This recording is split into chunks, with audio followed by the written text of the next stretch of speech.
नमस्कार दोस्तों। बाबा बागेश्वर जी आजकल जो भी बोल रहे हैं उसको लेकर मुस्लिम लोग बहुत नाराज दिख रहे हैं। हाल ही में बाबा बागेश्वर ने कहा है कि जिस दिन हिंदुस्तान के झंडा पे चांद हो जाएगा उस दिन वर्मा शर्मा कोई नहीं बचेगा। अब इसी बात को लेकर एक डिबेट हो रहा था। उस डिबेट में गजब का हंगामा हो गया। आप लोग खुद ही देख लीजिए, अंत तक जरूर देखिएगा, बहुत मजा आएगा। देखिए, भगवा रंग है, भगवा त्याग का रंग है, तपस्या का रंग है, तर्क का रंग है, तत्व का रंग है, तथ्य का रंग है, करुणाई का रंग है। भगवा में जितनी गहराई है, भगवा में उतनी ऊंचाई है। तिरंगा भारत की आन बान शान है। भगवा भारतीय संस्कृति का प्राण है।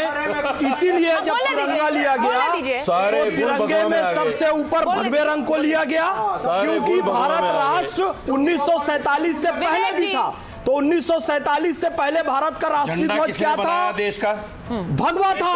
और जब देश में 1947 में देश आजाद हुआ तो फिर हमने सबसे ऊपर भगवे को लिया, फिर सफेद शांति का रंग लिया, फिर समृद्धि का रंग हरा लिया। भगवे को ऊपर किस क्यों लिया? उसका कारण ये था कि यही भारतीय संस्कृति की पहचान थी, इसलिए भगवे को सबसे ऊपर लिया। आपत्ति इस बात से नहीं है, चांद से आपत्ति नहीं है। सनातन में भी कृष्ण पक्ष और शुक्ल पक्ष को देखकर ही, यानी चांद की गति से ही पांचांग निर्धारित होता है।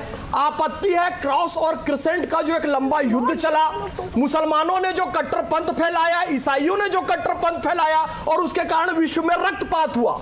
और उसका परिणाम हमको देखने मिलता है। भारत में जो प्रभाव पड़ा, पाकिस्तान बना, वर्मा भी खत्म हुए, शर्मा भी खत्म हुए, यूसुफ ईवाना भी मोहम्मद यूसुफ बन गए, दानिश कनेरिया को पूजा करने नहीं दिया जाता है, कम्युनिस्ट भी खत्म हो गए। याद रखना, ये क्रिसेंट की विचारधारा आई तो सब खत्म हो जाएंगे।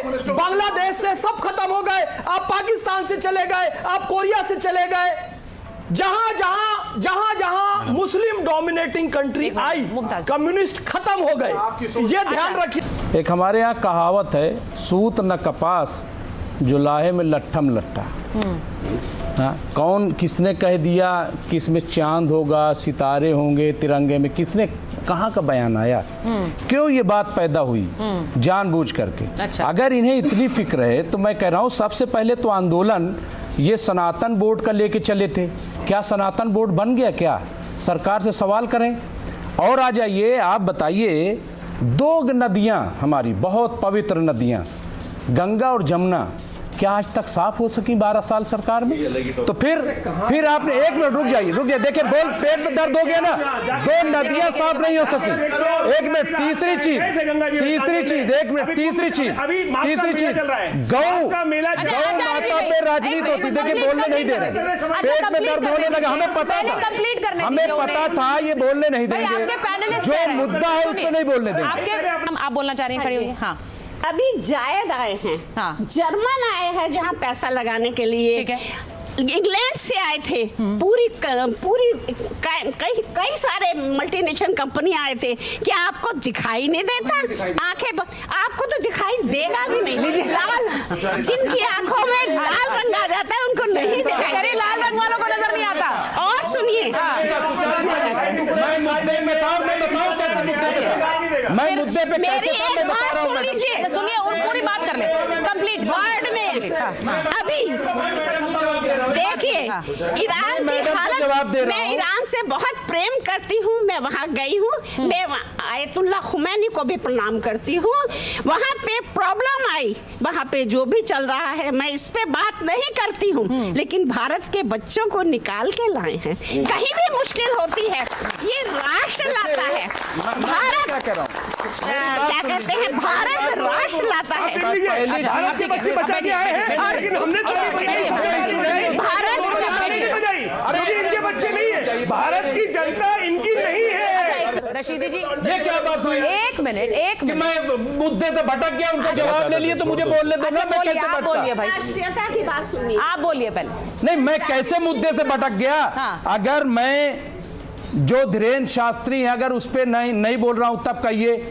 मैं ये कह रहा हूं कि ये तो हाइपोथेटिकल सवाल हो गया कि साहब अगर चांद हो गया, अब मैं कह रहा हूं अगर ये हो गया, अगर आसमान फट गया, अगर वो हो गया, ये अगर क्या हुआ है? क्या अगर होता है? एक मिनट चुप रहिए, अगर इतना है तो धर्म परिवर्तन, घर वापसी करो। आप लोगों ने इतना चाहते हैं घर वापसी करो। जितने आरएसएस के लोग हैं, अगर इतना उनको डर है कि यहाँ पे डेमोक्रेसी चेंज हो रही है, तो सबसे पहले इनको हिंदू बनना चाहिए। अपने फैज का नाम बदल करके कोई अजय राय या जो भी है, ठीक है, कोई हमदर्दी नहीं है। हाइपोथेटिकल सुनिए, आप ये कह रहे हैं, देखिए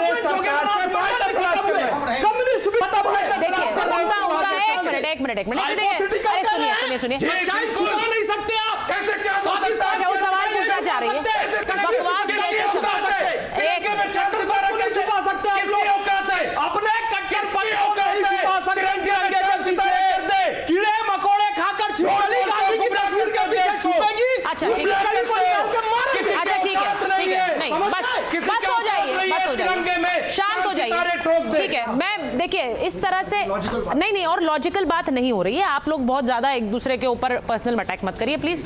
मैं जरा चाह रही हूँ एक एक करके बात हो। मैंने आप लोगों से रिक्वेस्ट भी की थी शुरुआत में। अब मैं जरा एक दो जनता के सवाल देती हूँ, फिर रशीद जी आपके पास आ रही हूँ। हाँ पूछिए, खड़े हो जाइए। हाँ हम यहाँ भगवा करण वर्सेस हरा करण की बात कर रहे हैं। हम वर्सेस वर्ड यूज ही क्यों कर रहे हैं? जब हमारी इंडिया जो सेक्युलर कंट्री है, हम देख रहे हैं बहुत अच्छी बात वो कह रहे हैं कि इस्लाम खतरे में है, वो कह रहे हैं कि हिंदू खतरे में है। गौर से देखें, हमारा हिंदुस्तान खतरे में है। बहुत बड़ी बात है, बहुत बड़ी बात है। मुझे लगता है बच्ची ने जो बात कही है, बैठे। अगर गौर से देखें तो हिंदुस्तान खतरे में। हम खुद ही अपने देश में लड़ाई की बात करेंगे तो दूसरा मुल्क तो आगे उस बात बहुत बढ़िया, बहुत बढ़िया। आप लोग अपनी कंट्री पे वर्क करें, लड़ाई झगड़े के अलावा। अच्छा अब आप उनसे भी बहस करिए। बैठ जाइए। हाँ देखिए एक मिनट। अच्छा बड़ा इंटरेस्टिंग है ये, सुनिए ये बड़ा इंटरेस्टिंग है कि हर मेहमान लड़की की तारीफ कर कह रहे बहुत बढ़िया बोला, लेकिन अपने अपने पक्ष जरूर है। हरा और भगवा तक भी चूज करेंगे। सुनिए तिरंगा, एक मिनट, मुझे लगता है, अरे भाई एक मिनट, रशीदी जी बोले। आचार्य जी, मैं रशीदी जी के पास जा रही हूँ प्लीज। अब रशीदी जी को बोलने दीजिए। रशीदी जी, उन्होंने क्या अच्छी बात नहीं बोली है?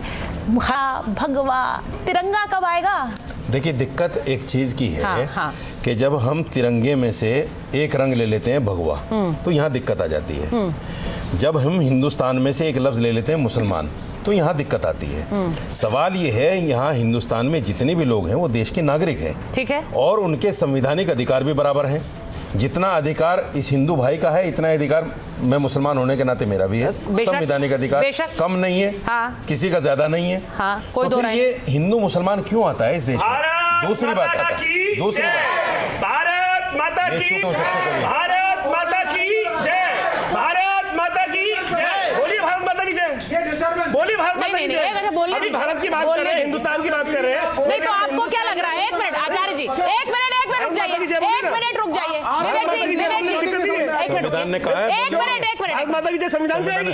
संविधान ने खाना खाने को बोला है, संविधान ने सांस लेने को बोला है, संविधान ने पानी पीने को बोला है, संविधान ने गाय काटने को बोला है, संविधान में गाय काटने को बोला है, संविधान में क्या क्या करने को मना किया गया है। संविधान के हिसाब से चलेगा देश। भारत माता की जय, सारी दुनिया भारत माता की जय।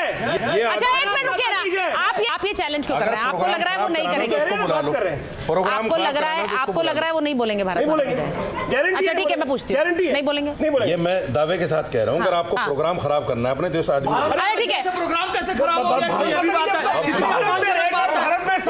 माता की जय, भारत माता की जय, भारत माता की जय, भारत माता की जय, भारत माता की जय, भारत माता की जय, भारत